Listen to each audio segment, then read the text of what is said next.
চমৎকার একটি ঘটনা পড়ে যাবেন। একটি যুবক তার হুজুরকে বললেন, হুজুর, আমি সুন্দরী মেয়ে দেখলে চেয়ে থাকি, কিছুতেই চোখ ফেরাতে পারি না, এখন আমি কি করব? হুজুর বললেন, তাহলে এক গ্লাস দুধ ভরে নিয়ে এসো, এমনভাবে আনবে যাতে পড়ে পড়ে অবস্থা, তবে খেয়াল রাখবেন পড়ে না যেন। যুবকটি বলল, আনছি হুজুর। তারপর কি হয় সম্পূর্ণটা দেখুন। হুজুর বললেন, এক গ্লাস দুধ নিয়ে 1 কিলোমিটার যাবে এবং ফিরে আসবে, তোমার সাথে লাঠি সহ একটি লোক থাকবে।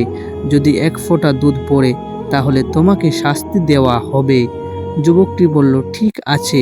যুবকটি শুধু গ্লাসের দিকে তাকিয়ে গেছে, আবার ফিরে এসেছে, কোনো দিকেই তাকায় নাই, এক ফোঁটা দুধও পড়ে নাই। হুজুর বললেন, তুমি রাস্তায় কয়টা মেয়ে দেখেছ? যুবকটি বলল, একটাও মেয়ে দেখে নাই। হুজুর বললেন, কেন দেখো নাই? যুবকটি বলল, এক ফোঁটা দুধ পড়লে আমার শাস্তি হবে, এই ভয়ে পুরোটা সময় গ্লাসের দিকে তাকিয়েছিলাম।